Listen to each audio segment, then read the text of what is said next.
Diversion drama utter flop. Chandrababu డైరెక్షన్లోనే పవన్ నాదెండ్ల ద్వయం రాద్ధాంతం.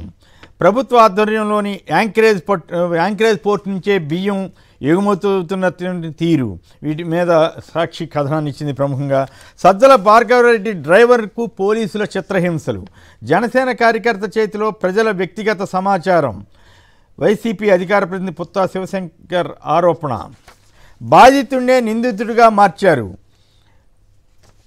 నిందితులకు పోలీసులు మద్దతు పలుకుతున్నారు. సినీ నటి జత్వాని మొబైల్ ఫోన్, ఐఫోన్లో కీలక సమాచారం ఉంది. ఈ విషయాలపైన హైకోర్టు సీనియర్ న్యాయవాది నిరంజన్ రెడ్డి ఈ జత్వాని కేసులో సంబంధించి అక్కడ పోలీసులు వ్యవహరిస్తున్న తీరు మీద తన వాదన వినిపించారు. సంక్రాంతి తర్వాత వైఎస్ జగన్ జిల్లాల పర్యటనలు, ప్రతి బుధ గురువారాలు నేతలతో సమావేశం.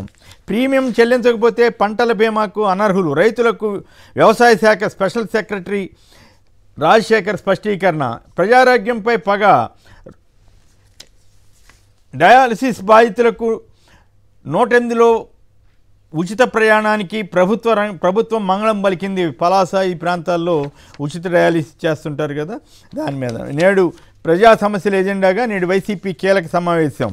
ఇక మొన్న నుంచే మొదలుపెట్టారు కదా, ఆర్థిక విధ్వంసం చేయడానికి కూడా చంద్రబాబు గారి ప్రభుత్వం ప్రయత్నం చేస్తున్న వ్యవస్థలను విధ్వంసం చేశారు. ఇప్పుడు ఇక ఆర్థిక విధ్వంసం మీద పడ్డట్టున్నారు.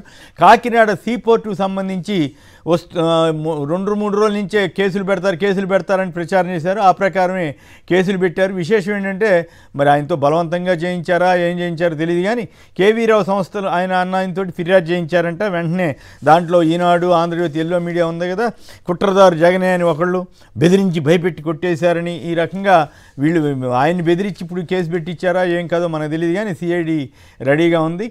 కేవీ రావు సంస్థ అయితే విశేషం ఏంటంటే ఆ కేవీ రావు సంస్థ చేతిలోనే కాకినాడ పోర్ట్ యాజమాన్యం ఉంటే వీళ్ళు బెదిరించారని చెప్పి వీళ్ళు అంటున్నారు. దాని మీద చర్చలోకి వెళదాం. తర్వాత ఇక అరవిందోని మీద దాడి చేస్తున్నట్టున్నారు. మొన్న యాంకరేజ్ పోర్ట్లో జరిగితే ఇక్కడ అరవిందో చేతికి వచ్చిందని నాదెండ్ల మనోహర్ అబద్ధం ఆడాడు, మరి ఏం పాడో. పవన్ కళ్యాణ్ వీళ్ళ మీద కోపంతో మొత్తం కాకినాడ అక్కడ రైతుల్ని నాశనం చేసే విధంగా వ్యవహారం చేస్తున్నారు. చంద్రబాబు గారి డైరెక్షన్లో పవన్ కళ్యాణ్ పనిచేస్తున్నారు ఏమో తెలియదు, కానీ ఇక 104, 108 సేవలు ఉన్నాయి కదా, వాటిని దెబ్బతీసే ప్రయత్నంలో ఉన్నారు. ప్రస్తుతం అరవిందో వాళ్ళు నడుపుతున్నారంట. వాళ్ళకి ఏదో డబ్బులు ఎక్కువ ఇచ్చారని చెప్పి ఇప్పుడు వాళ్ళ జీతాలు కూడా సరిగా ఇవ్వట్లేదు 104 ఎంప్లాయీస్కి. వాళ్ళంతా ఆందోళనకి దిగుతున్నట్టు, అంతే కదా వెంకట్? ఆందోళన చేస్తున్నారు కదా 104, 108 వాళ్ళు. ఎందుకు అయితే ఇప్పుడు 6 months ఎసెన్షియల్ సర్వీస్ ఏంది ప్రకటించారా? ఇప్పుడు అరవిందో మీద కక్షతోటి ఇవన్నీ చేస్తున్నట్లా. అదే అరవిందోని తీసేసి వేరే వాళ్ళకి ఇవ్వాలనేది వాళ్ళ ఆలోచన. చేసుకోమని వీళ్ళ జీతాలు ఎందుకు చేయటం? మరింత అలసత్వం అంటూ డిపిఆర్లని రూపొందించలేదు. జల్ జీవన్ మిషన్పై అంటూ అధికారుల మీద చంద్రబాబు గారు అసహనం వ్యక్తం చేశారంట. ఇక ఆంధ్రప్రదేశ్లో వైన్ ఓనర్స్ కూడా ఇక మాకొద్దు ఈ గోళ మద్యం కొనుగోళ్లు నిలిపేస్తాం, మాకు 20% చెప్పినట్లుగా కమిషన్ ఇవ్వాలని వాళ్ళంతా ఆందోళనకు దిగేటట్టున్నారు మీటింగ్లో. ఇక ఫీజు రీయింబర్స్మెంట్ ఎప్పుడు ఇస్తారో చెప్పండి అంటూ YSR Congress party student wing అధ్యక్షుడు విజయ్ ఆయన స్టేట్మెంట్ ఇచ్చారు. చాలా చోట్ల ఫీజు రీయింబర్స్మెంట్ బకాయిలు చెల్లించకపోతే ఫీజులు వాళ్ళకి పరీక్షలకు కూడా వెళ్ళనివ్వట్లేదు అనేది ఆరోపణ.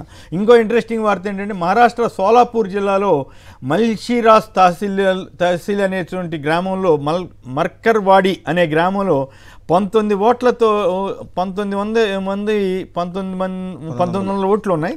అక్కడ గెలిచింది ఎన్సీపీఏ. అయినప్పటికి కూడా వాళ్ళు అక్కడ లోకల్ పీపుల్ బీజేపీ ఓడిపోయినప్పటికి కూడా అక్కడ ఆ గ్రామంలో ఇదేమిటి బీజేపీకి ఇన్ని ఓట్లు వచ్చినాయి, ఎన్సీపీకి ఇంత తక్కువ వచ్చినాయి, బీజేపీకి ఎక్కువ వచ్చినట్ట. 1000 ఓట్లు వస్తే ఈయనకి 890 వచ్చినాయి.